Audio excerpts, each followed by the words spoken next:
The Life's Worth Living Foundation welcomes you to a night of hope. Virtual Gala, live from Provo, Utah. Hosted by Nathan Osmond, Jon Absey, and Casey Scott. Music performances by Ty Herndon, Tim Gates, Nathan Osmond, Charley Jenkins, and Paul Cardall. Inspirational Thoughts by Hymas, Ganel-Lyn Condie, Michelle Anhang, Gabe Adams, Seth Adam Smith, and Bill Schuffenhauer.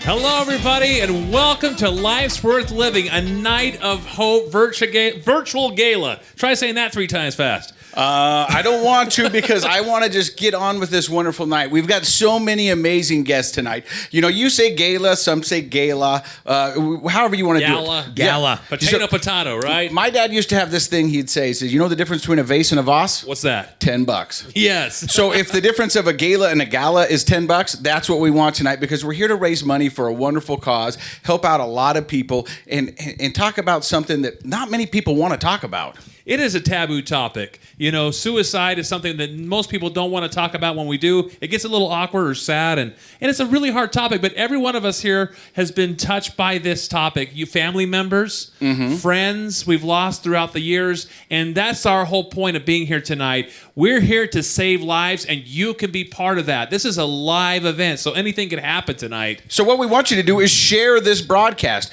Make sure you hit that share button so everybody that's on your friends list is watching this right now. That's right. Thank you. No, I was going to say, I 100% agree. I think when you said that, you know, that it's kind of taboo, and I think there's been years of that, even with, drug addiction and along with suicide, is nobody wanted to talk about it. And I really think that tonight is one of those nights where we want everybody to understand that it's okay to talk about this because, like you said, everybody knows somebody who has thought about it or knows somebody who has thought about it. And the only way to be able to help you is to be able to let us know you're hurting. And to talk about it. But we should probably introduce ourselves. We're going to be your host for the night. This, of course, big man right here in the center. Thank you very much. How are you? I'm Nathan Osmond from Utah. I love being from Utah. You know, the great thing about coming to Utah County is every other person you run into is an Osmond. That's right. You probably live next door to one of them. And the thing is me and Jon, actually, when we found out we were co-hosting with you, we went to Ancestry.com and we had our DNA checked and find out we're both Osmonds too. Get out of town. Yeah, so we're all Osmonds. Welcome to the family. And I'm a Lebewegian. And I'm still related to the Osmonds. I got to know you back in 2002. 2002. When your brother David was doing Joseph and the Amazing Technic of the Dreamcoat. A lot of words. The show. The Jazz Bear right here. Guys, I tell you, it's so fun. Jon Absey right here. So glad to work with this man. He's doing so much good for charity, and I'm so grateful you're part of Life's Worth Living Foundation tonight. We're going to make a difference together. It's going to be amazing. That's right. Can I introduce this lovely young man right here? The best looking man in show business. And you know what? It doesn't even look like he used that much Botox today, so it's actually pretty nice. And I borrowed a suit from my good friend Dustin Nelson, and then after this, I'm going to go do a shift at the old spaghetti factory. Heck yeah! You know what? The one thing, though, that I really want to say about Casey is all the years that I asked him to come out and help me with some of the charity events that I was doing, I don't ever think you said no or that you couldn't. He always said yes, and he always showed up. And the best part is we never had a script. we ad-libbed the whole time, and it came off great. And right now, I want to say, Casey, thank you for always supporting everything I did. And I want to say thank you to both of you guys for letting me be a part of this wonderful night. And speaking of somebody who's always there whenever you need him, it's the man who really put this whole thing together. His name is Jon Gossett. He's with the Life's Worth Living Foundation. And his story is an amazing story. He has a podcast, and I know you did a... Yes, he's been on my podcast. I've been on his podcast. But you know what? We did an event this year earlier on, and to see the good that this man does, and his wife Tracy, who's also here with us tonight. In fact, we got a great video that's going to tell you a little bit more about Life's Worth Living Foundation. Let's watch. In 2014, I really hadn't thought much about suicide. It hadn't been anything that hit home for me.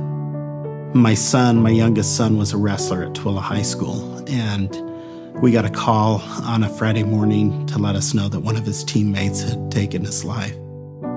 It was a hard phone call to take. And the very next day, I got a phone call from my best friend and found out that his son had taken his life. And so it was 2 in 2 days. And I think that really hit home for me. It just weighed heavy on my mind. And so I remember saying to my wife, we're going to start a foundation. And we did. My name is Jon Gossett. I am president and founder of Life's Worth Living Foundation here in Tooele County.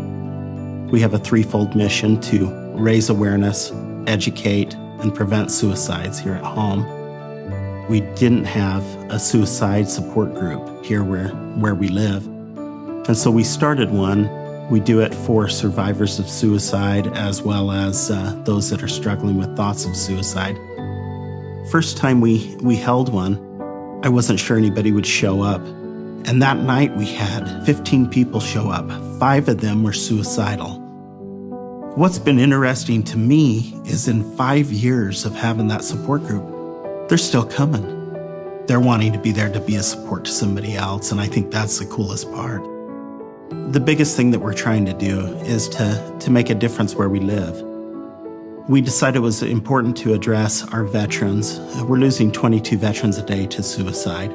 And so we decided that with the help of a local artist, we were going to unveil the nation's first veterans monument that's dedicated to not only raising awareness about veteran suicide, but connecting those struggling veterans with resources that can help. And so if we can raise awareness, we will be able to prevent suicides. And I think that's our major goal, that we just keep going. And years from now, we'll be continuing to do what we're doing, even on a larger scale and touching more lives. That's what we hope to do.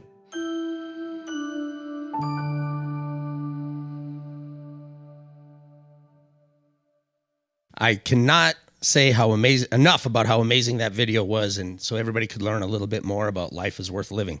But something that I know about with the charities that I've worked with, there is really no way to be able to run a charity and have a charity, continue on for the years without sponsors. And right now, we would love to thank the sponsors that have helped out Life is Worth Living, such as Clean Harbors, Denny's Restaurant, Oh, yeah. I love Denny's. Citywide Home Loans. What do I like at Denny's? What don't you like at Denny's? Hey, is that a fat joke? No, not at all, man. I'm a moons over my hammy. You know what I call Denny's is like Jiffy Lube for the soul. I'm a well-oiled machine, I love moons over my hammy and a great lumberjack slam. Come on. Yeah. But yeah, we love Clean Harbors. They're doing so much good. I tell you, each one of these sponsors has done so much tonight. In fact, several of them are going to match donations. So get ready, you guys, to open up your hearts and your pocketbooks. We're here tonight to make a difference for Life's Worth Living Foundations. We got more sponsors here. Who else do we have? We got Citywide Home Loans, Craig Swapp and Associates, Broken One Arrow. call, that's all. That's right. And Mountain West Medical Center. Yeah, but here's what's... I've used them before. I'm serious, a number of times. That's awesome. Landed on my head. Before we get to something that's Wow. amazing that's just going to happen, how many surgeries have you had in your years of being the bear? 10. I had 10 surgeries, 187 stitches and staples, and 27 torn ligaments, tendons, and muscles. But listen really quick.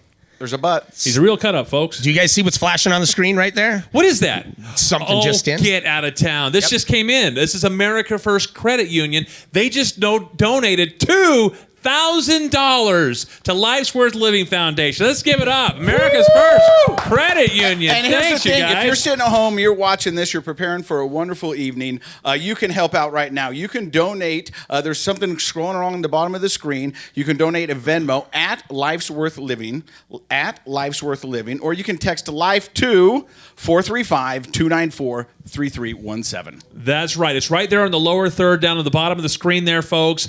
Get your little phones out. You can make a difference. You know what? I love this quote I heard a long time ago. It says, no man makes a bigger mistake than he who gives nothing because he could give so little. A little bit from a lot of people is a ton. So just like the Goo Goo Dolls sing, give a little bit. Isn't that incredible? I just want you guys to reach in there. Once again, Venmo is at Life's Worth Living, at Life's Worth Living. Venmo. Or you can text the word LIFE, L-I-F-E, to 435-294-3317. Let's get in there, guys. Let's make a difference together tonight. We got a lot of great music tonight, a lot of great speakers and stories. They're just going to tug on your heartstrings. In fact, you know what? We got a video right now. We're going to send it over to our friend all the way there in Nashville, Tennessee. Get baby. out. Yeah. Oh, I'm so excited to have him on the show, guys. I sing country music. We got some other country music, but you guys, Mr. Country's here tonight. Mr. Ty Herndon singing There Are No Orphans. Boom. Who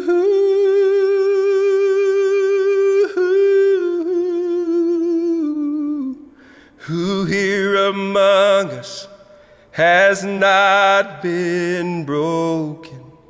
Who here among us is without guilt or pain? Some are abandoned, some disenchanted. If such a thing as grace exists, then grace was meant for lives like this. There are no strangers, there are no outcasts, there are no orphans of God. So many fallen, oh hallelujah. There are no orphans of God. Oh God in heaven, look down upon us. We are your children, and we need your love. And here in this darkness, we're lost without you. And we seek your presence to rise above. There are no strangers, there are no outcasts, there are no orphans of God. So many fallen, oh hallelujah. There are no orphans of God. There are no orphans of God.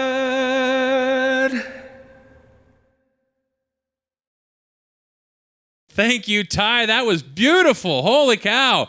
That is to put you in the Christmas spirit there. That set was gorgeous. And those vocals were even more beautiful. Thank you so much, Ty. We love you, brother. Thank you so much for being on here, making such a difference for people. We're saving lives tonight. And in fact, I want to give a shout out to one of our great sponsors tonight, Clean Harbors. You heard me right. Clean Harbors is saving lives tonight, and they are matching donations for the next 15 minutes. That's it, guys. But you know what? Clean Harbors will match up to $5,000. Do the math, guys. Up to $5,000, they will match your donation. So reach into those hearts. Give what you can give here tonight. I tell you, COVID-19 has been a really hard thing on great causes out there. There have been many 501c3s that have shut down because they simply can't continue. We live and die by your donations. And I got to say this. Our whole purpose with Life's Worth Living Foundation is to save lives. My family has had their brush with suicide and mental illness, depression. My Uncle Donnie wrote a book all about panic attacks. My Aunt Marie wrote a book all about her postpartum depression. I tell you, every family out there listening knows at least someone that has been affected by suicide. So our goal here tonight is to put an end to it and to really help reach our goals here tonight financially. You could be a part of that. Thank you, Clean Harbors, matching up to $5,000 over the next 15 minutes. Look, we got some right here. We got some donations that just came in. Lori Holt just gave $20. That means she gave, oh my gosh, $20, guys. They're going to match it. That's $40. Let's do the math. Frank Bott just donated $30, so $60. Thank you, Frank. I love it, buddy. Amber Perry, how are you doing tonight? $10 just became $20. Imagine what if every one of us gave right now during the next 15 minutes. We could double that. That's incredible. Thanks to Clean Harbors. What a great sponsor. And, of course, Sherry Jaramillo. I want to say that right. $50. Hundy. We just got a Benjamin thanks to Sherry. Thank you, Sherry. We appreciate you so much.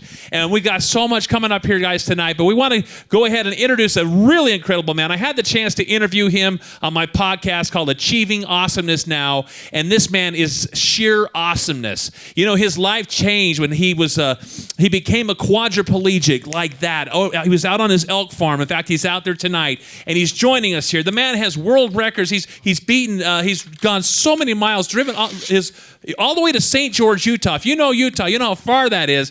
He's done it in a wheelchair. He doesn't make excuses. He makes magic. And he's one of my favorite speakers of all time. What a privilege it is to have my good friend here tonight, the one and only Chad Hymas. Take it away, brother.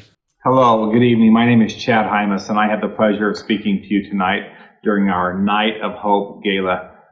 Just want to say thank you for the opportunity to share a brief message with you. As we talk about suicide prevention and depression, it just resonates with me. And I remember going through those thoughts when I was first injured, and how many people during this time of 2020 and COVID and the upcoming year of 2021, how many people have experienced loss and depression, and you know exactly what paralysis feels like. So if I can, in the next couple of minutes, I just want to share with you a couple of ideas.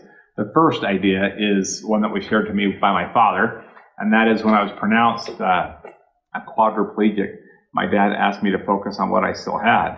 And I thought to myself, I don't have anything. I don't have my hands, I don't have my legs, I don't have my stomach, and I don't have this or that. And the truth is that those are all probably true statements.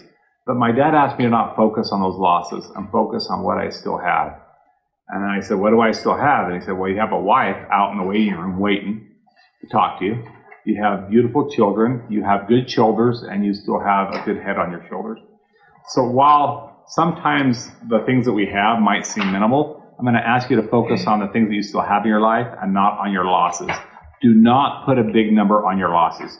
Principle number 2, final thing that has helped me out the most. When you find yourself not feeling good about the economy or the way things are going at home or your personal life, your professional life, your physical health, whatever it might be for you, focus on the needs and the fears and the victories of other people. Can I just tell you that's been my best drug of choice, is focusing on other people. Maybe that's why I've traveled so much the last 20 years. It's not because maybe I love airplanes or I'm good at getting on airplanes or I'm trying to accrue sky miles. I think that the biggest draw for me is that when I'm with other people, I feel like I'm contributing to society. And if you can find other people to be your drug of choice and to help them overcome a fear or need or help them overcome some of their challenges, I think that you'll find for you that your depression begins to subside and that you'll become more positive and have a better attitude towards life. Remember that it's always important to talk to people. For those of you that are watching that are wanting to help suicide prevention, please go and donate to this cause. Donate to our cause here.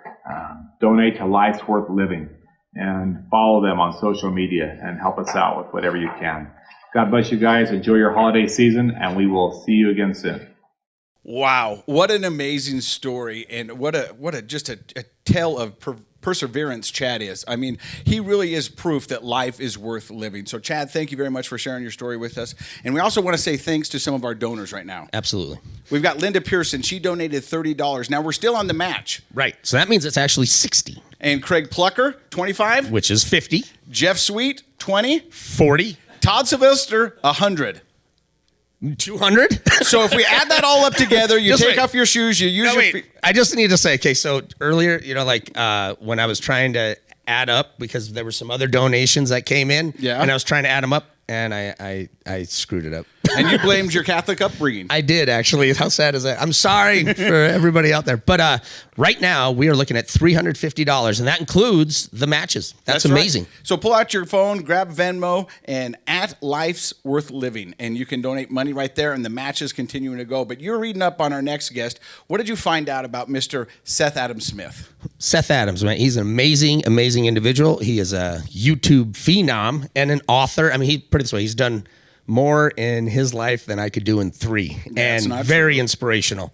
So I just wanted to, and since I was looking him up, I found this little paragraph that he wrote, and I just wanted to share it with you guys because it really meant a lot to me. I mean, just reading it. And it said that life is difficult and painful, but if you keep moving forward, the final destination makes all of the pain worth it. And then he said, we can achieve the fullest measure of life by living it for others. I have learned that I always feel happier and healthier when I offer genuine love to other people. Like small seeds, small deeds can make a big difference. Let's meet Seth Adams Smith. Hi, my name is Seth Adams Smith. I'm an author and a blogger. Although I haven't written a whole lot lately because I have 4 kids under the age of 4, and I basically spend the majority of my time changing diapers. So the fact that I was even able to break away from that activity to be able to create this message is something of a miracle.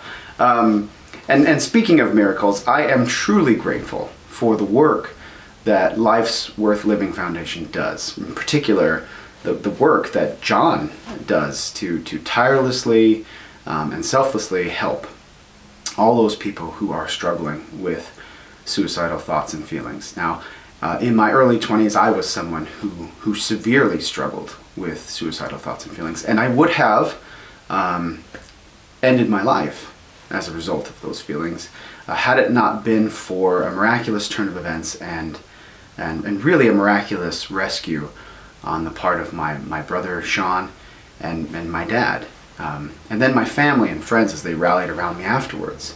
And then part of the miracle was also when I decided that I wanted to be better, that I wanted to do everything within my power, whatever that was, anything within my power to get better, to do what I could to recover.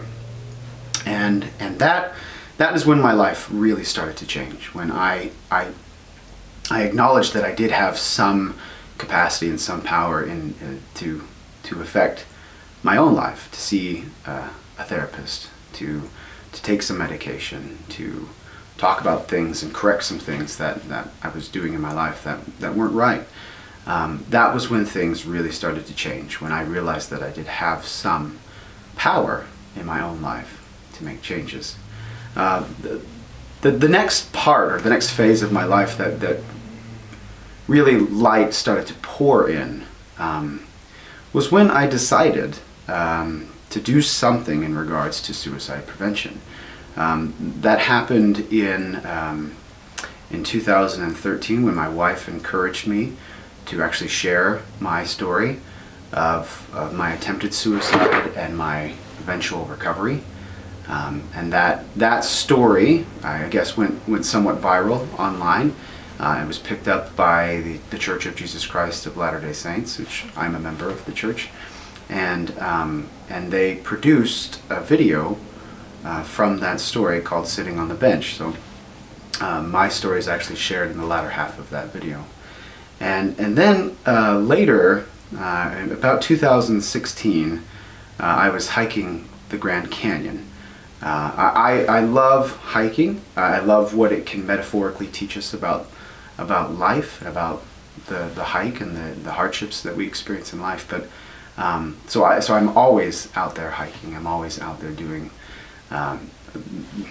walking and learning and observing nature. And on this particular occasion, it was 2016 in November. It's about a month before my first child was born. And it was really dark and lonely on the trail. And I remember that. It was November. Nobody thinks to go to the Grand Canyon or hike inside of the Grand Canyon in November. It's cold and dark and lonely. And that was precisely what I wanted. I wanted to have some time alone.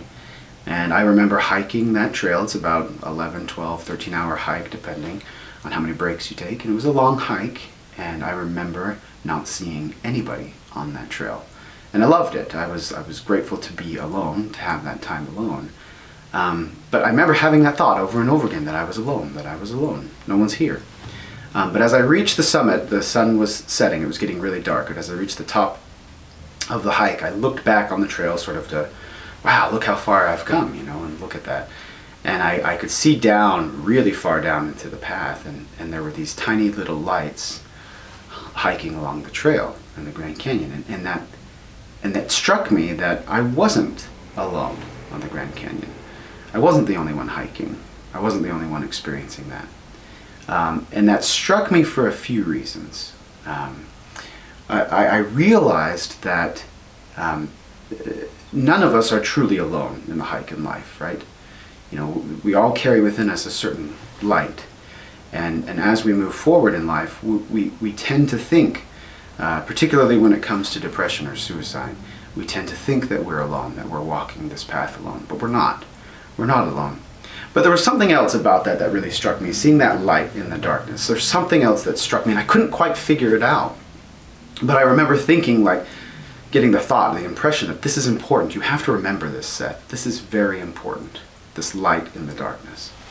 And I couldn't understand what it was until my daughter was born. A month later, my daughter was born. It was around Christmas time, so it was about the darkest time of the year. And I remember holding her for the first time, and her little eyes opened up, and I saw this light inside of it. And I remember thinking, I was looking at her, and I was looking at, I was thinking about the trail, about the Grand Canyon. Those two thoughts just collided with each other. Seeing these little lights on the path, and then seeing this light in the eyes of my newborn daughter. And I remember thinking, oh, this is it. We all, regardless of who we are, where we all carry within us a light, and we're all here on this earth, walking this path, and we are all little lights in what would otherwise be the darkness of the world. And that struck me to such a degree. I remember thinking, we're not alone hiking. Here's my daughter. I want to help her in every way possible to walk forward, to move forward in life. In fact, you could see it, that image I've got here. It's this image of moving forward in life, about this idea of helping people to move forward, helping their light to grow. That really struck me, because in seeing her and seeing that light during the darkest time of the year, there was a light that just suddenly grew inside of me. And there's this sort of symbiotic relationship, this beautiful, wonderful symbiotic relationship about, as we help other people, as we reach out, as we love other people, as we share their burdens, as they help us, there's this light that is shared between the two of us, and the journey in life becomes a lot easier. And so as you move forward in life, as you struggle through what we're all struggling through right now in 2020, I encourage you to reach out to other people. You may feel like you're alone, that you're walking this trail alone, but I guarantee you are not. And I guarantee you that your light, the light that you carry, which is real, I guarantee you that it will make a difference in the life of the person you are helping, and that their light will make a difference to you. And that's what we need right now. We all need that. In order to move forward, we need to share the light that we carry within each of us with one another. Anyway, thank you so much for helping and sharing this cause. And thank you so much for understanding that life truly is worth living. Because as I held my daughter for the first time, that was when I truly realized that life has been worth living. That was awesome. Thank you, Seth Adams Smith. I got to hang with that guy when we were actually there at this great event that we did earlier this year for the benefit Life's Worth Living Foundation. He is such a great story. We want to thank him for being here with us tonight. Are you guys enjoying this? If you're loving this, make sure you hit that share button right there. Pass this around to all of your friends. Share, share, share. Don't keep it to yourself. Share with the world. And I tell you, the more we share it, the more money we can raise for this great foundation, the more lives we can all help save. Like Kelly Enlow, who just donated $5. My goodness, you know what that means? You just raised $10. That is so exciting. Jared Miller in the house with $10, making it $20. Mary Johnson, we want to thank you for your $25 donation. We could just be here all night with all these donations coming in. This is so great. And look, Tracey Marz, like the candy bar, you are sweet, with a $100 donation, making it $200. Thank you so much, very much, Tracy. You're incredible. And to all those who are giving, our sponsors, and we're waiting for you. Whatever you can give, make sure you Venmo at Life's Worth Living. Do it right now, you guys. I am so excited to be able to introduce this next gentleman right here. He is the lead singer of one of my favorite country bands, Due West. I had the privilege of seeing them perform many, many times, especially right there at the Wild Horse Saloon in Nashville, Tennessee. So we're going to throw it to him, Mr. Warm Vocals himself, my buddy, Tim Gates. Take it away, buddy. Hey guys, Tim Gates here, Justin Clark. We're so honored to be a part of Life's Worth Living Foundation. Please find it in your hearts to donate. Donate at this time. This is such a wonderful foundation. It can make a difference in a lot of people. There are so many people around us and family members and friends that are suffering from the effects of suicide and depression. I know that all we have to do is help them to find a little hope. And to do that, we need to stand a little stronger as brothers and sisters, as citizens in this country, and find a way to build a little place of hope for people that are needing us, needing someone to talk to, someone to just hang out with. Let's be that little piece of hope for them. Here's a little song that I hope could help.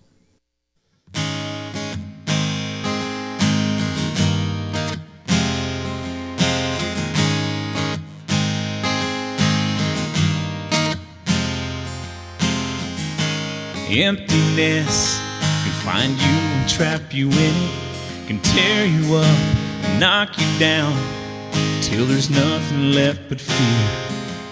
Then a flicker in the dark, a little faith will make you follow. It'll take you far from here to a little white house with a cross and a steeple, where God just wants to talk to his people. He sits and waits for both sinners and saints. Then you open that book with chapters and verses, where every page is filled with words of life. You see the light, that it's everywhere, in a child's eyes or a mother's prayer. Hope lives there. Hope lives there.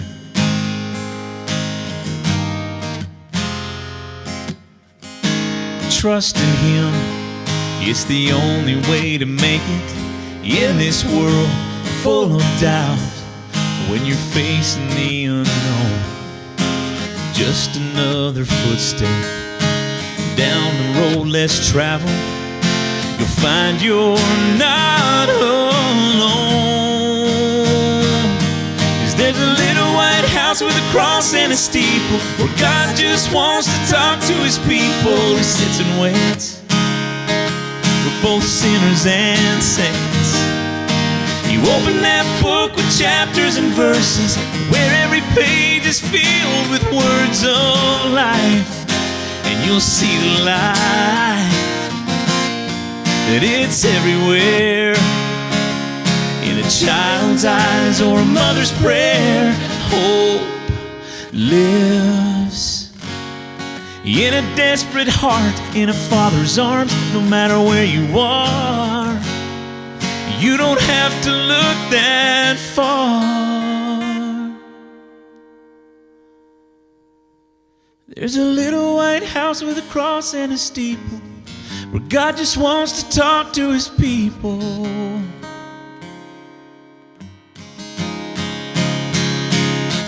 Then you open that book with chapters and verses, and every page is filled with words of life. You'll see the light, oh, and it's everywhere, in a child's eyes or a mother's prayer. Hope lives there. Hope lives there. Hope lives there.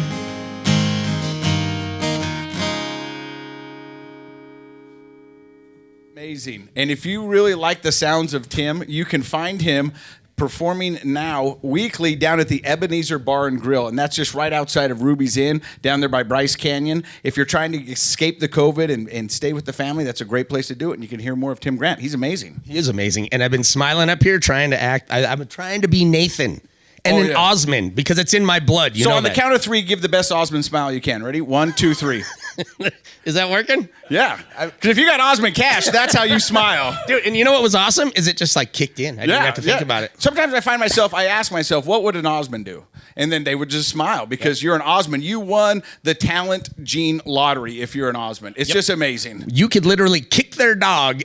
Whoa, They'd look right at you and be like, whoa, this is taking a turn. Let's thank some of our sponsors right now. The donations are coming in so fast, we're not going to be able to mention everyone's names, but for the next 15 minutes, Mountain West Medical Center is going to match up to $2,000. So if you look right now, we've got Brandon Rummel. He donated $100, which now becomes $200. Sydney Absey. Whoa. Okay, you know what's crazy? Is when I saw Ray walking out with that thing, I was like, Sydney Absey. I'm like, that name sounds familiar. It's your daughter. I know, but it's kind of cool. Thank you, How many Sydney. hits to the head did you take? A lot. So far, you've forgotten your daughter and you're talking about kicking a dog. This is not going how we thought it was going to go. And the name underneath it is Devin Wilkins, my soon-to-be son-in-law who's going to marry my oldest daughter, Lexi. How crazy is that? Pretty crazy. Hey, see, if you guys can bring me on as an MC, but then I'm also paying for it with my kids. I love that. And if you want to pay, you can Venmo us at Life's Worth Living, or you can text LIFE to 435-294-3317. That is LIFE to 435-294-3317. A $2,000 match going on right now. And I thank you all for donating, and please continue to donate. And like we said before, we have plenty of entertainment and amazing stories. And right now, I'd like to introduce you guys to a Michelle Anhang, and she's from Toronto, and her husband died by suicide, and she is strong and willing to share that story because I know every time you would tell a story about someone who passed, I'm sure it hurts. So we appreciate her being able to tell her story. Hi, my name is Michelle Anhang, and I'm so proud to be here in support of the Life's Worth Living Foundation's Night of Hope virtual gala. I know firsthand the importance of raising awareness and offering support to those struggling with thoughts of suicide or who have survived suicide loss. You see, almost 15 years ago, I lost my husband and best friend, Ellie, by suicide. We grew up together in a smallish community, started dating when we were 18, and got married when we were 22. We were pretty sheltered growing up and didn't know much, if anything, about mental illness. It wasn't something that was discussed, and to this day, it's still a topic that's swept under the rug. Looking back, I first noticed signs of Ellie's mental illness after our first son was born, though I know they started long before that. Like everyone, he had his ups and downs, but then he started showing some unusual behavior that was very unlike him. But they were so random and the incidents were so far apart that I didn't see the pattern that was forming. Ellie was a sweet and sensitive man who would do anything for his family. He had the biggest heart and would bend over backwards to help his friends out. He was the handiest guy in our circle of friends, so he was the guy that everyone called to help them out with fixing or building stuff, and he loved having that role. He took care of everyone but himself.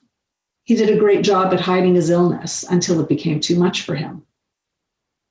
By the time our first son was 4 and our younger one was 1.5, Ellie had to stop working and was finally diagnosed with bipolar disorder and a form of schizophrenia. We didn't tell anyone other than close family and a few friends what was going on with him. He was ashamed that he couldn't work and be the man he wanted to be for his family. And the people we told didn't know anything more about mental illness than we had, so they didn't understand how sick he really was. When he lost his battle a couple of years later, we were all shocked. The only time he alluded to wanting to die or that he felt we'd be better off without him was when he called me to say goodbye minutes before he lost his life. I was heartbroken, wondering, what did I miss? What could I have done differently that would have kept him alive? Others in the family were in complete denial. And together, in our grief, our guilt, and our shame, we decided to lie about his death and say it was an accident. We told that lie for more than 10 years, and it took its toll on me in every area of my life. I was depressed, anxious, and checked out. It impacted my sons, not just because they lost their dad, but also because they had a mom who couldn't be there for them in the way that they needed me. It took a lot of hard work, but with the love and support from others, I finally healed enough to be able to let go of the secret I was carrying for so long. I know that I couldn't have done this on my own, and that's why the work of Jon Gossett and the Life's Worth Living Foundation is so important. Finding a community that supported me in my darkest hours saved me and gave me the strength that I needed to go on and to heal, and then become a speaker and a mental health advocate. And that's why I'm here today. I know in my heart that every time I share my story, it reaches someone who needs to hear it. I imagine a world where we can speak openly about our struggles and receive the love and support that we need to get through them. It starts with each and every one of us, and it starts today. So please help this wonderful and important cause. Thank you. That was incredible. Thank you so much for sharing that with us.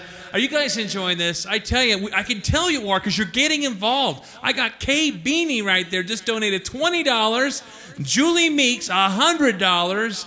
David Perry, thank you so much, brother. I see that's another $20. Brady Newby, $30. Kent Warner, $250. Yeah, way to go there, Ken. Cherie Jaramillo. Oh, I just want to say that name again and again, and I said it right, so she gave another $50. Thank you, Cherie. Amelia Gossett. Oh, my heck, we got some Gossetts in the house. Giving $20. Thank you, Amelia. And Garrett Gleed. Thank you so much. $25. Jenny Kilburn. The list goes on and on. Holy cow, $50. And double all of that, you guys. Holy cow. I tell you, if we all do what these individuals just did, imagine a little bit from a lot of people is a ton. I tell you, we can all make a difference here tonight. And that's what it's all about. I'm Nathan Osmond. I want to sing a song to you guys, but I want to talk a little bit before I just jump into this song. You see, my family has been affected very much so by the topic of suicide. My cousin Michael, who I love dearly, I remember getting the phone call, and I was in Texas. It's just painted and seared right in my memory where I was when my parents called and told me about what happened. And as soon as I heard, it was like a movie. I went right back to the very last time I saw my cousin. I was backstage at the Flamingo in Las Vegas. I was there to watch my Uncle Aunt perform, and all of a sudden backstage, I'm waiting to say hi to him. Some of my cousins come out. My cousin Michael was there. And he had been doing that P90X. He was ripped. He'd just been accepted to the school of his choice, and he hardly recognized him. I'm like, holy cow, Michael, you look amazing. We just chatted it up a bit, and then he had to go. And before he left, I said these words to him. I said, hey, love you, cuz. I didn't know that would be the last time I would be able to say that. But when I heard what happened, I knew that he knew that I loved him. And sometimes we don't recognize the signs, and that's what Jon Gossett and Tracy Gossett here with Life's Worth Living Foundation help all of us to do, to help us be more aware of what is going on, the signs. I've had children that have been bullied. I've had other family members, my own wife, had suicidal thoughts, which she struggled with postpartum depression. Even I this year had a couple panic attacks. It's a real thing, guys. So we've all been affected by this some way or another. So if you've been affected by this, please reach out. Share this right now with someone that needs to hear this. This is our life-saving song right here. written by Linda Davis of Country Music. I got to do a duet with her. And also my producer, Michael Curtis. This song already has saved lives. Just this week, I had a good friend from Florida write to me. He says, I just tried killing myself. And you know what? I sent him this song because I said, you need to listen to this. I'm so grateful you can hear this. And then he called me in tears and said, this song was so inspired, and I hope it touches your heart. I dedicate it to my cousin, Michael. I love you, guys.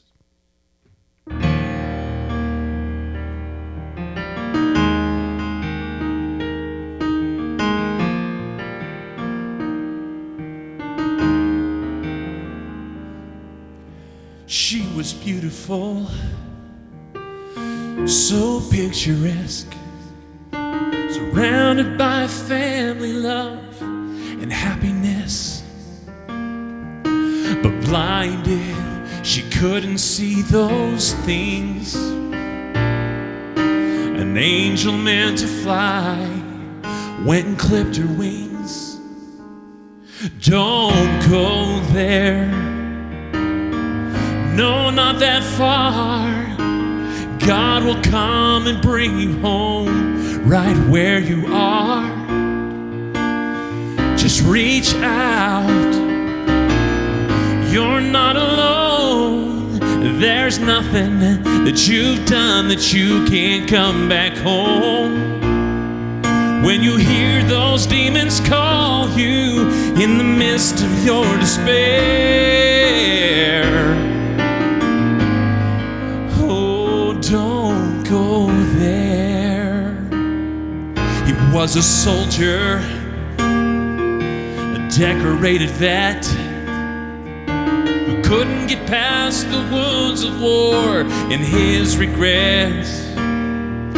He left us Hey everyone, I'm Gabe Adams, and I'm so excited to be a part of tonight's event. I'd love to share. And a child left to wonder why Daddy crossed that line. Don't go there. No, not that far. God will come and bring you home right where you are. Just reach out. You're not alone. There's nothing that you've done that you can't come back home. When you hear those demons call you from the midst of your despair, oh, don't go there. Together 50 years now she's gone. His love, his will to live and carry on. Someone up above was listening when he prayed. At the point of no return, he heard a sweet voice say, don't go there.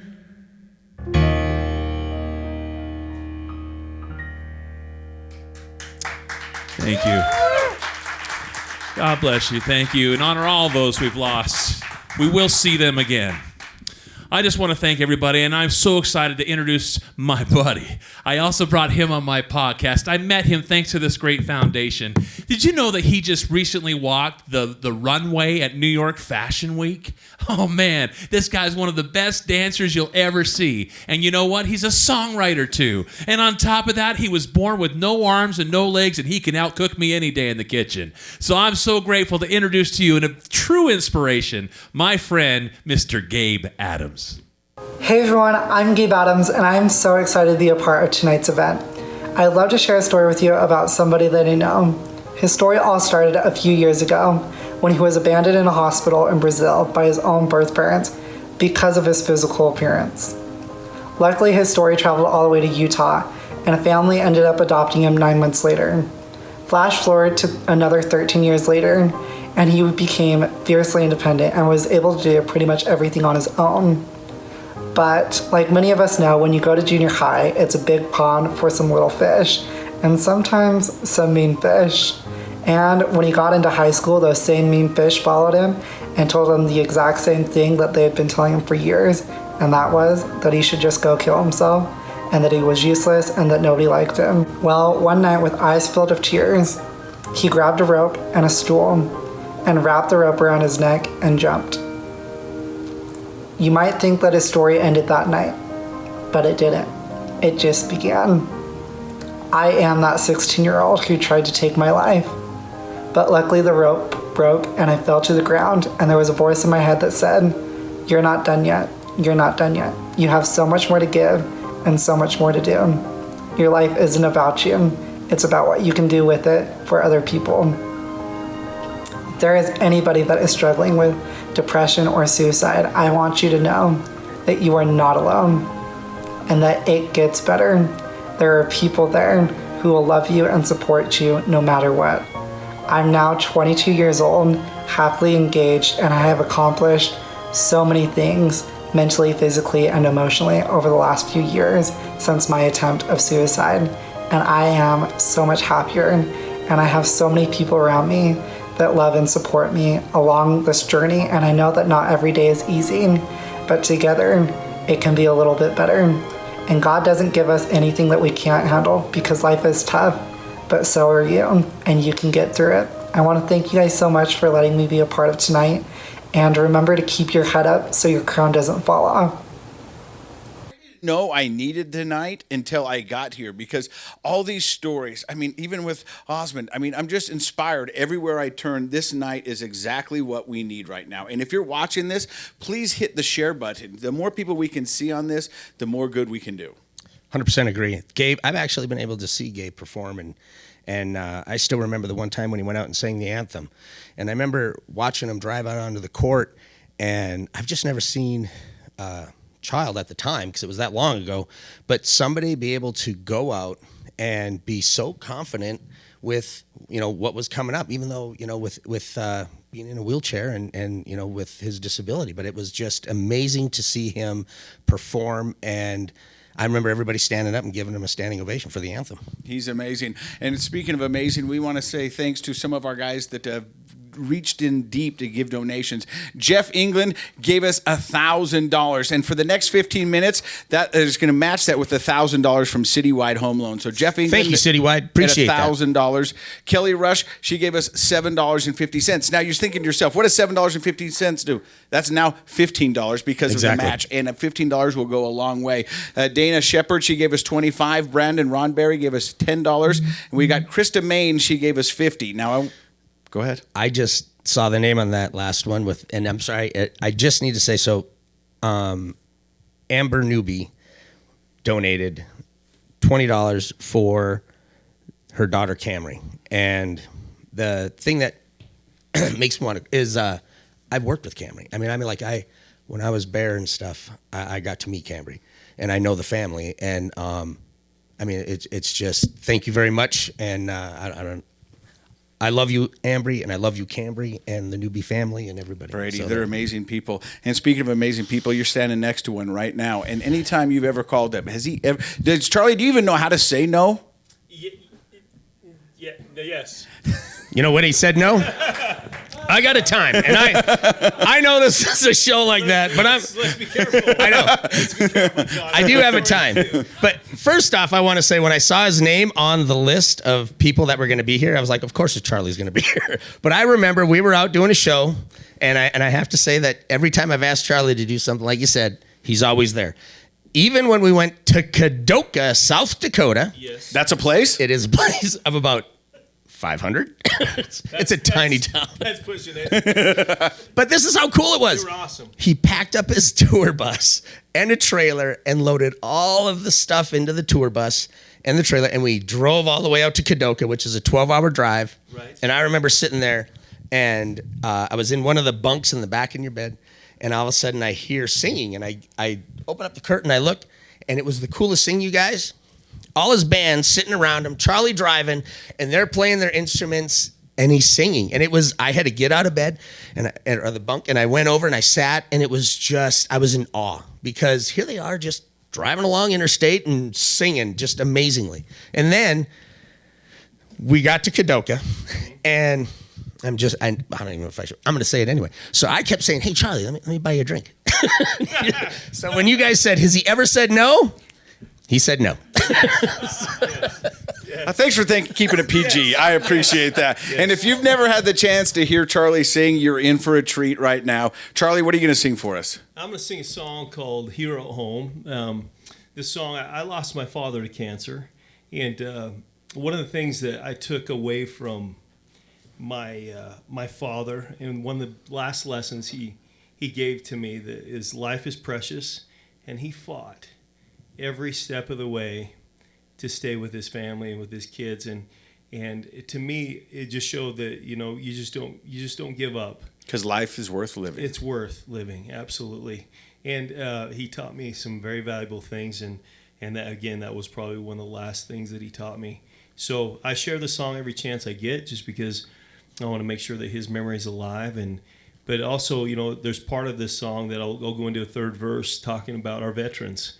And, we're losing 22 veterans a day to suicide. And, we often hear they'll leave no man behind, but when they come home, they get lost.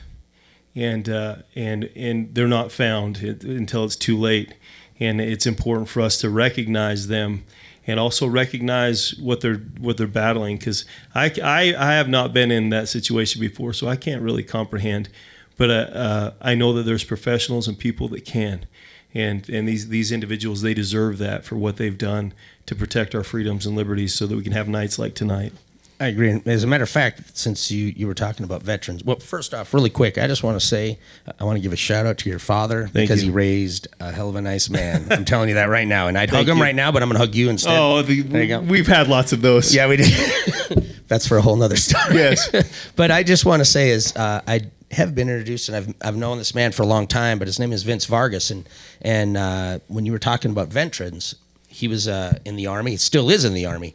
And when he got out, that's exactly what he noticed, is that there's so many veterans, when they get out, they kind of, they need that mission. And when they get out and they don't have that mission, and they're, introduced to such extreme situations, and they get home and they don't really feel like they have that support, that band of brothers. And Vince Vargas started Veterans, which is, with a B instead of a V. And that's exactly what he did. Is he, had some struggles himself. And what he did is he said, you know what? Okay, I'm going to get through this. Just like, Seth said, is you move forward. And what he did is he moved forward by trying to help, or is helping, as many veterans as he can. So, I mean, there's help out there. And, Life's Worth Living is one of them. And there's a dozen more, that I can think of right now. And I just hope people know that we are out there trying to help you.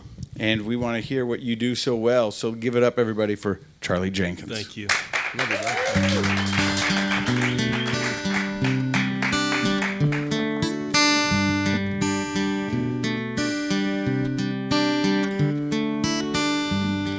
Dustin said he'd be a Dodger, but now he coaches Little League. He lost that scholarship to college when he blew out his knee.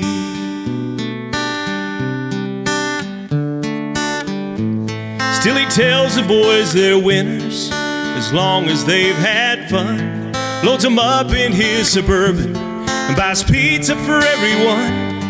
It may not seem like he got far, 'cause kids can't buy his baseball card. But while the major leagues play on, he's a hero at home.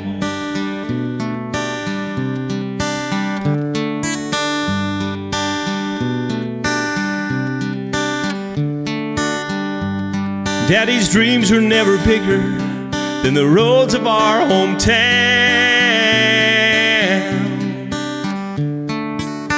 He planted grain to raise a family with a Bible and solid ground.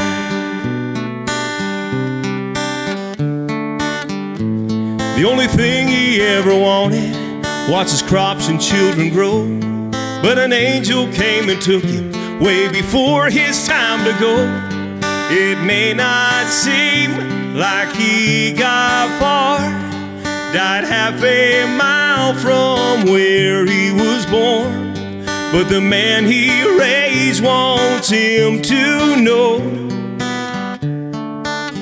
that he's my hero at home. It's amazing when I perform the song. At this point, I'll ask for the veterans to stand up, and I see the most eclectic group of men and women stand up right in the midst of every crowd, and that's how hidden they are. And just make sure we look out for our veterans. Tyler couldn't pay tuition, so he enlisted in the Guard. He never dreamed that they would ship him to the devil's front yard.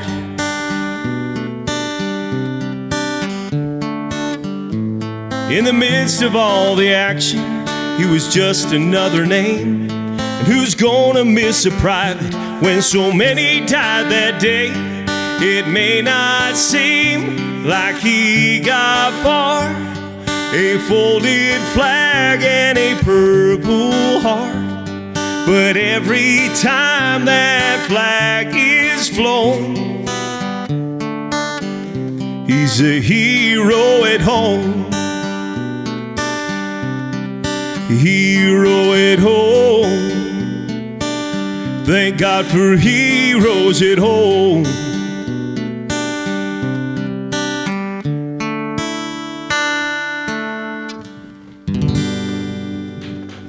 Charley Jenkins. Thank you. My gosh, buddy. Thank you. I love this man right here. Wasn't that beautiful? Thank you so much for bringing awareness to the veterans that we're losing daily, 22 on average.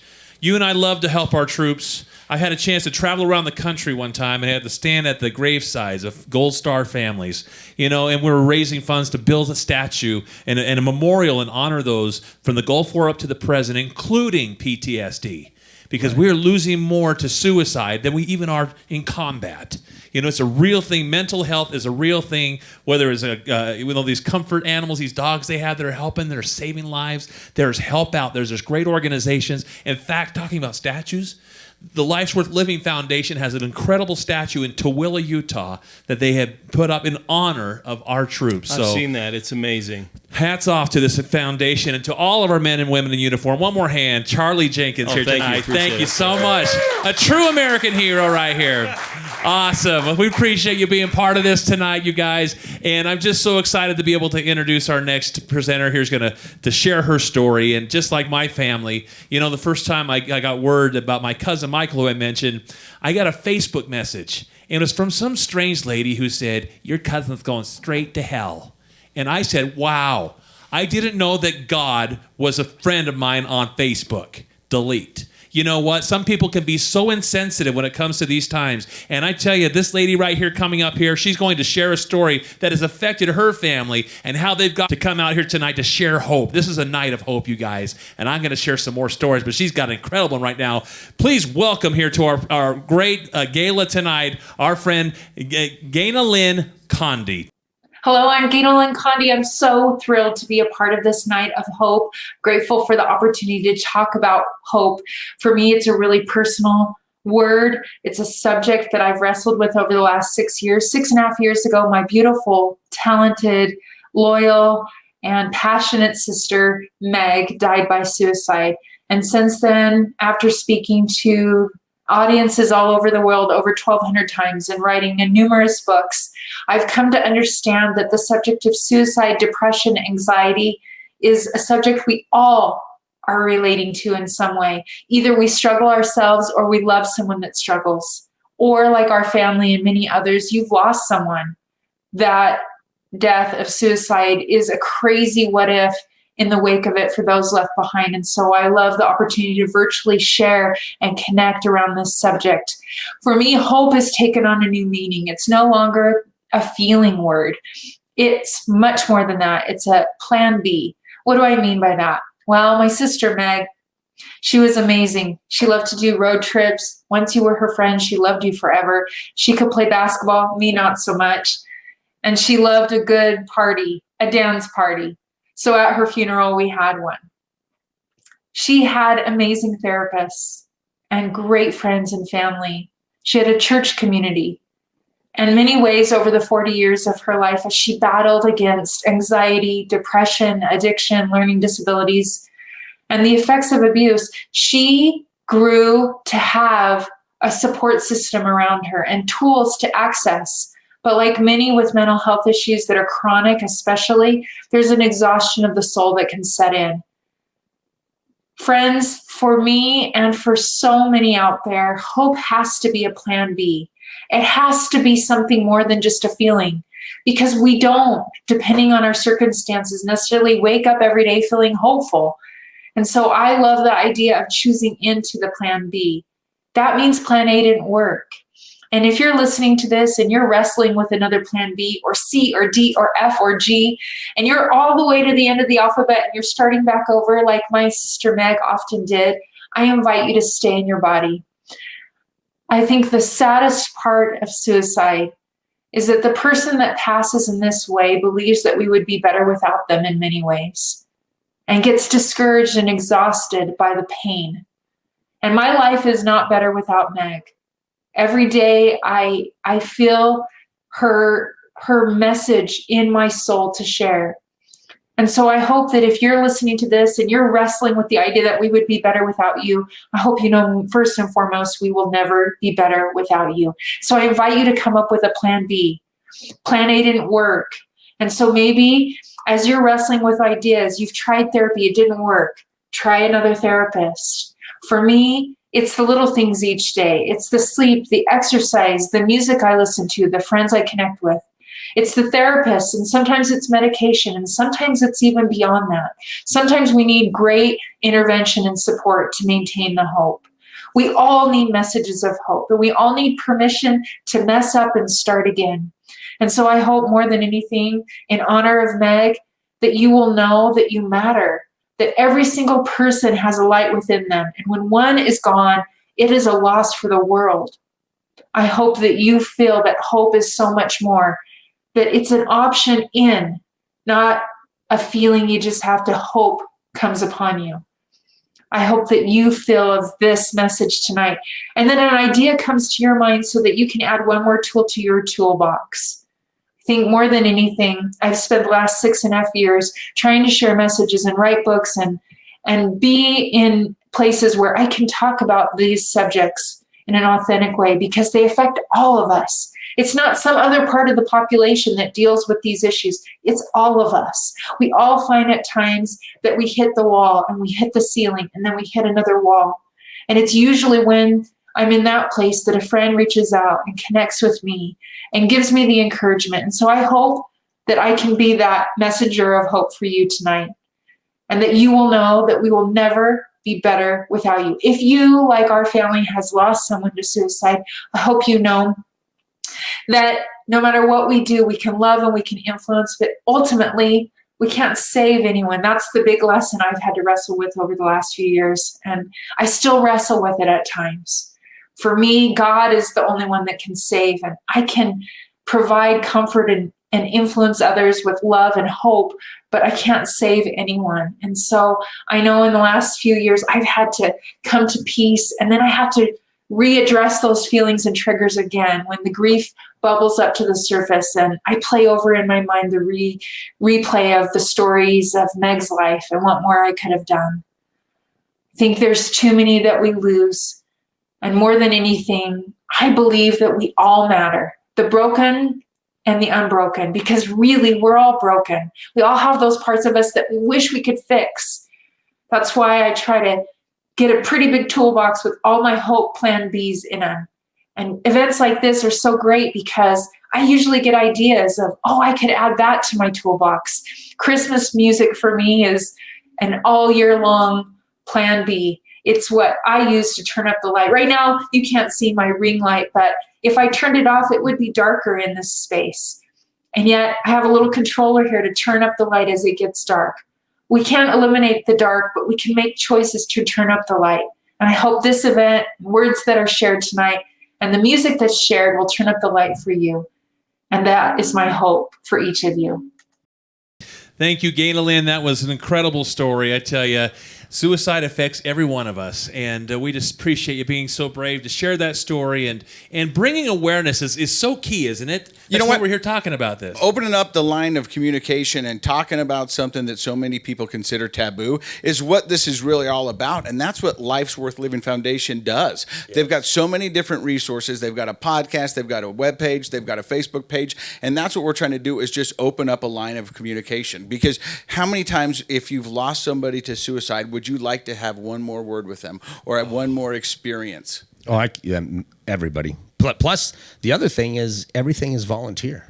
They're 100% volunteer organization. They do so many amazing things, including walking all the way over to, what's the name of that town? Wendover? Wendover. Hey, come on, Osmond. You got to know where Wendover is. There's got to be like a second cousin that's performed at Wendover or something. Been to Wendover. Come on, man. But things like that, because of COVID, it had to be shut down, but they still walked their way out there to Wendover this year. They snuck down. They do so much good, though, in the community. And I tell you, it was Tooele, Utah, where they're located. They were like number 5th in the nation, I believe, for suicides. In fact, they're number 4 in the state of Utah. Well, since Jon and his sweetheart right here, Tracy, got involved, the number has chopped down. Jon, where is it now?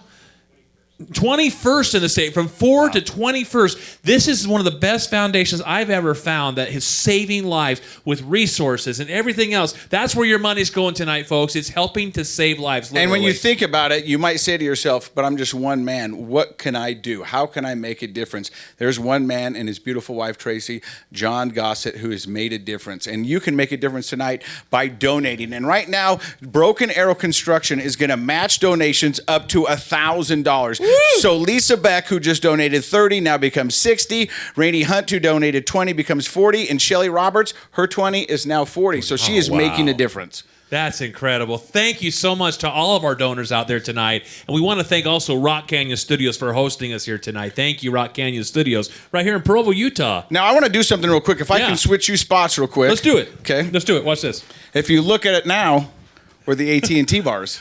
Can you hear me now?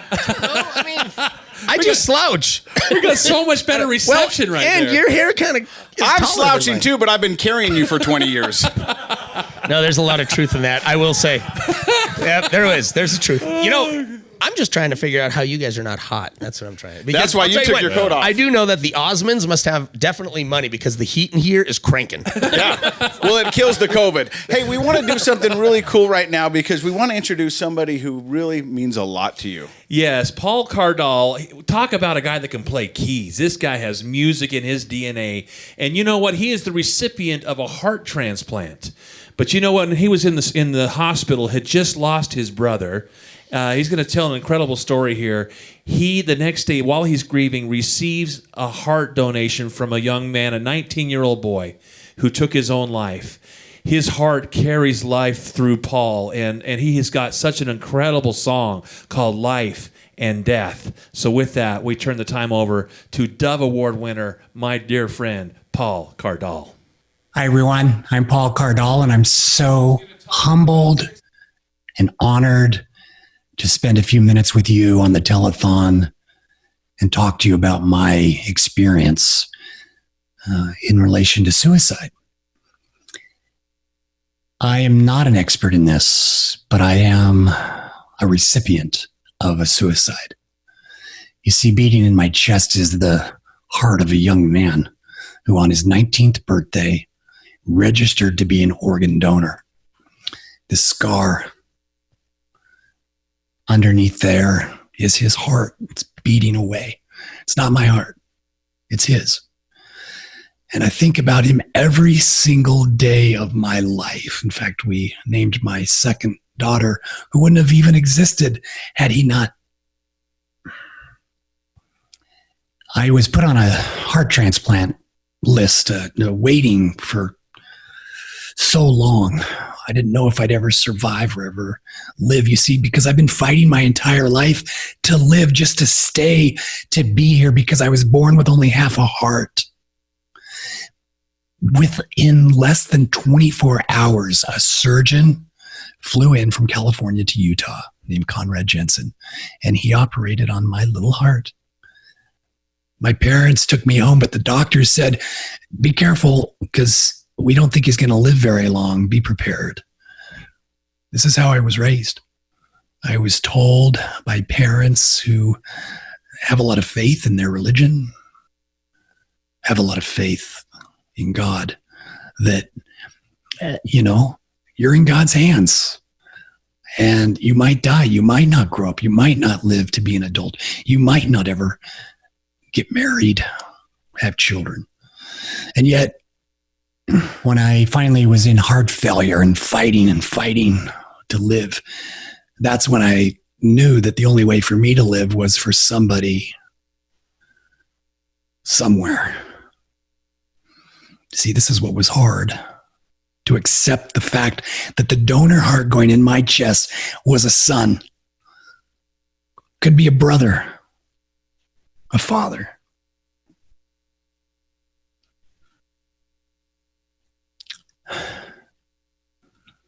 I was waiting for my heart. While I was waiting, I was 300 days into waiting. I got a call from my father telling me my brother, who experienced a mental illness, manic episode because he'd been diagnosed with bipolarism. He was on the side of the road with his wife, who had called 911 to try to get some help to get him back in the car because he had stripped off all his clothes and he was running around and hallucinating and not thinking straight. He hadn't had his Seroquel put into him. She finally got it into him, called 911 for help. 2 officers showed up. They didn't look like officers. They weren't dressed like officers. They were from a small town. They were the closest that the dispatch could send. They weren't sure what to do, but they had tasers. They pulled out their tasers and within 42 seconds, shot my brother. The second taser killed him. I didn't have time to mourn. I couldn't be the second son of my mother to die. But ironically, it was the day after that, by providence, that this young man whose heart is in my chest at age 19 registered to be an organ donor. He not only saved me, he saved countless others, according to Intermountain Donor Services. So I think about him every day. There is such irony in life and death.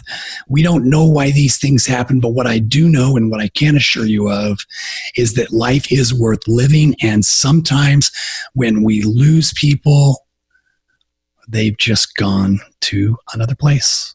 The place I've been fighting not to go, but I would love to go because I'm confident there is so much peace and serenity and they are so close to us. After I received my heart, a close friend of mine who worked for the LDS Church, who was gay, took his life. He knew I'd been fighting like hell to live, and yet, why didn't he call me? Why didn't he bear his burdens with me? And then 2 years later, my friend, who was ashamed because he had this sex addiction that him and his wife were trying to work out, but he had faltered again, and he thought everyone would be better off if he was gone. So what did he do? He took his life. Why didn't he call me? If you are suffering, if you have sadness, pain, please do not keep that inside. Reach out to those who are not a burden. And if you think they are not. They want to love you. They want to help you. They want to give you what you need. But for all of you that have lost somebody, know that the battle is not over. I'm confident we'll be reunited with our loved ones, but for now, their legacy rings love. Why do I say that? Because we can't understand really what joy and happiness is without pain. I want to play for you a piece. In fact, this is a video from right after I got my heart transplant. There's this piece of music called Life and Death. And in this video, you'll see my brother coming home from the hospital as a baby. I'm there touching his head. You'll see me in the hospital fighting for my life. You'll see me putting a flower on his coffin, trying to explain to my little girl what had happened. I love all of you. I'm so grateful for all of you. Keep fighting. Keep fighting. There are people who will mourn with you, who will share your burdens. I wear this shirt because he is the one that bears my burdens. I didn't know this at the time. It's taken me years to truly understand what that means. So I'm going to also suggest that you pick this source and let him love you. Let him love you.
I hope you guys are having a great night listening to the entertainment that we have. Plus, hopefully you guys are feeling all the love and I'm sorry, I'm breathing hard because I had to run up the stairs because I was late.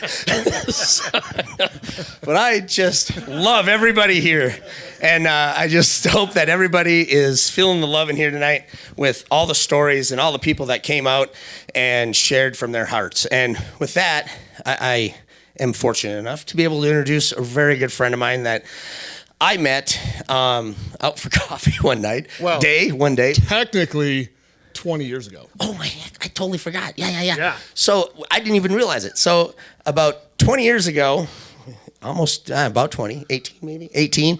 But Bill Schuffenhauer was in the 2002 Winter Olympics, and he was the silver medal bobsledder.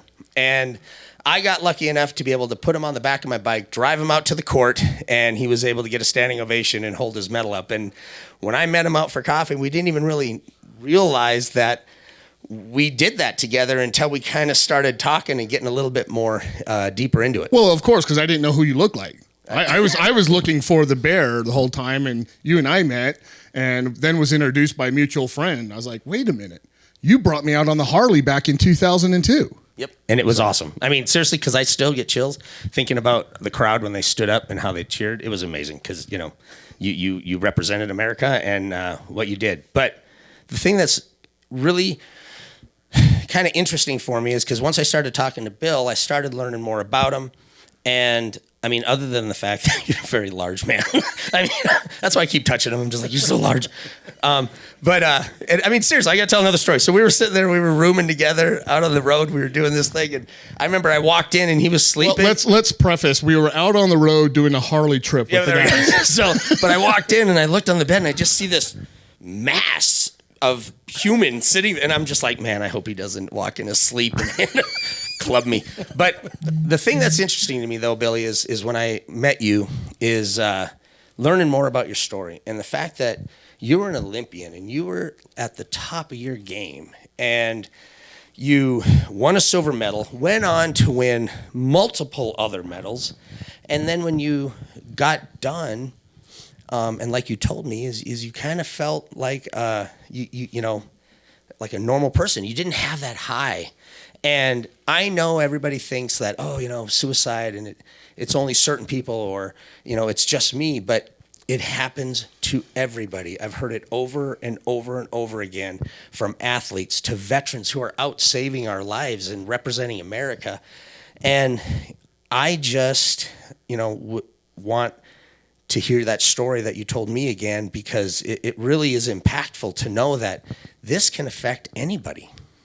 Yeah, you're right, John. And, you know, I didn't really understand the importance of my story until I had an opportunity to talk about it, which was just last year.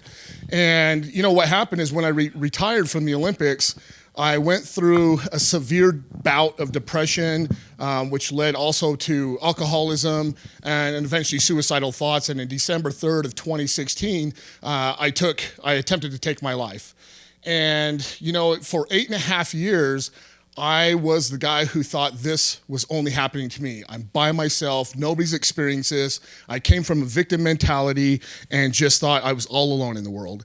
And when I finally did speak about my situation and my experience, 8.5 years later, when I finally had a chance to wake up, I realized the impact my story could have, not just for me, but all sorts of people around me. You know, I come from the Olympic family, and, you know, it's very similar to the Olympic family. The military family is very similar. We lead a lifestyle for such a long time that we get used to. And then when we retire, it's like, what's next? You know, we're kind of left as in a void. And that's what I truly struggled with for 8.5 years. And then again, when I told my story, I happened to be at another event similar to this one, and I was wondering if I did the right thing. I was afraid. I didn't want no one to know that Bill Schuffenhauer, the Olympian, has suffered depression, suicidal thoughts, and addiction. But I finally got to the point where I told my story. And as tears are rolling down my eyes, eventually I get done finished speaking, walk off, I walk outside, and one person after another walks up to me, and they said, you know what, Billy? We're so thankful that you were vulnerable enough to tell your story about suicide and depression, because I have a story just like yours. But I never thought that it was okay for me to talk about it. But if you, 3-time Olympian, Olympic silver medalist, can talk about your story, I feel like it's okay for me to talk about mine. And I'll tell you what, that just made the tears roll down, because in my heart and my soul, I couldn't have thought about a better response than that. Again, I thought I did something wrong when I was talking about it, but then I realized that as important as my story was of growing up on the streets and going to the Olympics, that this story was going to be that much more impactful, because, you know, suicide and depression impacts everybody. I guarantee you we could walk downtown Salt Lake City, walk downtown Provo, and if everybody was honest, there would be almost a 99% rate of someone who knows somebody who deals with depression or has some type of suicidal issues in their family or friendship. So I want to encourage everyone out there, especially the guys, because as men, we're always taught not to be vulnerable, not to be weak. And I promise you, by my decision on being vulnerable and weak, if we will, it has actually saved my life, and from there, I've actually had an opportunity to save lots of other people's lives. So again, donors out there, don't be quiet. Stand up, do something about it. And tonight, right now, you have an opportunity to do something and potentially save someone's life. So again, I encourage you, life is worth living. And prior to my attempt, I didn't think it was worth living. But I was given a second chance, and I'm so thankful I have that opportunity to be able to tell my story and share it with people like you and all those around the world. So again, donate, do what you can, help save a life now. Wow. Thank you so much. That was powerful. Wow, hey, remember when thank you so much, brother. We're so glad that you are still here with us, and we have the opportunity to give you a bear hug, literally, right there. Seriously, hug this man. Just feel the seriously. enormous. This is what it's all about right here. Because look at all the good that you're doing. Think about how many people. They say that the richest pieces of real estate are cemeteries. Because you think of all the dreams, all of the visions, all of the talents, the recipes, everything that was taken from us. So, too soon. You see what I'm saying? And tonight we've heard so many stories. The problems don't go away. You know, we're all wearing masks because of COVID and all that, but think of the masks that are worn by so many people that put on that front, and we have no idea what's going on behind the eyes. When you ask them, how's everything going, and they say, good, and you don't give a chance to hear what they really need to say, and that's what tonight's all about. We've heard from so many amazing people today with so many amazing stories, and I wish we could say it was harder to find those amazing stories, but the truth is they're everywhere. We need to be compassionate. We need to be more empathetic, and we need to listen to our fellow man and find out what they need and what we can do to help. And that's what this night is all about. Absolutely. You know, just this week I got a phone call from a friend, and he texted me. He says, I just tried taking my life. And I sent that song I sang tonight to him. I sent some resources. He called me back, and I said, I am so grateful that I get to hear your voice. Because there's so many incidents where we don't get to hear their voices again. Monday didn't come for my aunt. She missed the phone call from my cousin, you know, and that's just heartbreaking. In fact, President Monson came and spoke at his funeral. I wanted to tell people this tonight because one of the hardest things, even Tracy here with the foundation, her ex-sister-in-law took her own life. And then a year later, her sister did the same thing. Sometimes it becomes a trend, right? But the thing is because they lose hope that they may never see their loved one again. President Monson said this at my cousin's funeral. I have it recorded. And it's so powerful. I want you to hear this. He said, it is my firm belief that in most cases, those who take their lives for whatever reason are so clouded mentally that they are not held responsible for their action, close quote. He said, you will be with Michael again. So there is hope. There is power, and it's the reason we're here together. Let's just not go there. Let's help those that are wearing those masks, those that need our help. We want to thank everybody that's been part of this, all of the talent that's come together on one stage here tonight, all around the world. COVID can't stop the goodness that's here tonight. And you can continue the goodness by sharing this with all your friends. You can continue to donate. It's not just a video, folks. The cause continues with your help. And if you can't donate and you're watching this, then at least share this and give somebody else the ability to hear the message and be able to donate. Anonymous. We've had so many people donate anonymously today. Andrea Bangeter, she's donated. Tim Gates, Kyle Nebo, Holly Tucker, Sophia Pearson, A. Warner Holmes, and Carrie Minda. I mean, this has been amazing. But we want to take a time real quick because if it wasn't for these two people, we wouldn't be here. And those two people are, John? It would be Jon Gossett and his lovely wife, Tracy. So let's bring them up real quick here. Yes. Thank you, guys. Do some socially distance and show these guys. Come on up here. You can stay there. We want to get you two right here in the middle.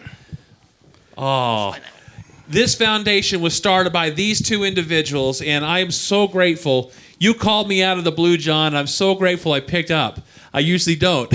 And this was 2014 when they began their foundation. Why did they begin the foundation? It wasn't because suicide had affected their immediate family. It was because it was happening in the community, and they felt nobody was addressing it, and you wanted to do that. John, what would you like to say tonight? I just want to thank everybody. In starting the foundation, the biggest blessing to me has been my circle of friends has just continued to grow and to grow and to grow. And tonight, I'm surrounded by some of my best friends, some people that I know always have our back, and I love you guys. And thanks to everybody that donated. I mean, it's blown my mind. I've been over in the corner tonight just trying to keep up with everything that's coming in, and I appreciate it. Tracy, what would you like to say? I just want to thank each and every one of you guys for donating and all these great friends that we have in this room tonight. Thank you. And can I say something that everybody's thinking? John, you outkicked your coverage. Your wife is absolutely beautiful. It was a blind date. Yeah. No, if I could say something, we were talking earlier, Casey and I, actually everybody, and the one thing that, Casey said is that if, when it comes to charity, and especially something like this, is a lot of people think, well, I'm only one person, what can I do? And I just love the fact that, and I'm sure that kind of ran through your minds when you guys started this, but if it wasn't for you taking that chance and trying to do something, we wouldn't be here today. And all the people, in Tooele, like you guys have done, have dropped the suicide rate. And I just appreciate the fact that you guys took that chance because, and Casey said it again, it's better to try and fail than to not try at all. So thank you guys for doing that. Can I say one thing? We have an incredible board of directors. Not everybody could be here tonight because of COVID, and we've had to keep the numbers low. And so they're at home, they're watching this as it's streaming, but yeah, we couldn't do it without them. They put in a lot of time, a lot of effort, and I'm so grateful for them and our community. Man, we live in a great place. I'm like Nathan, I love Utah. I love where we live, so I love you guys. And we thank all of our sponsors and donors. Absolutely. So many gifts. Watching too. In the anonymous, you know who you are. We thank all of you. My grandmother started the Children's Miracle Network around our kitchen table with tuna fish sandwiches. And it's amazing where it's grown. Imagine where this foundation is going to grow. And it all started with these two, but you know what? They always deflect it to others. And on her deathbed, my grandmother wrote something because she couldn't talk. And she said to my father, Alan, he says, there is no limit to the good we can do if we don't care who gets the credit. That's how these two live their lives. So we want to thank you and recognize your efforts here tonight and everybody's efforts. Our camera ladies here, all the people that helped out behind the scenes, Gaynor Brunson. Except for the camera 3 lady. Oh, Nothing. yeah. Guys, this Camera has been 3, your dad incredible does. tonight. But the thing is you can't end a gala without a little confetti, and that would be from our good friend, Jon Absey, formerly known as the Utah Jazz Bear. Let's hit it. 1, 2, 3, go. Don't forget to share. Donate if you can. Yes. You can do it at Venmo at Life's Worth Living Foundation. We want to say goodnight to everybody. We love you, and we mean it. Thank you very much. Enjoy. Happy holidays. Casey Scott right here. Everybody, thank you, everyone. Have a good night.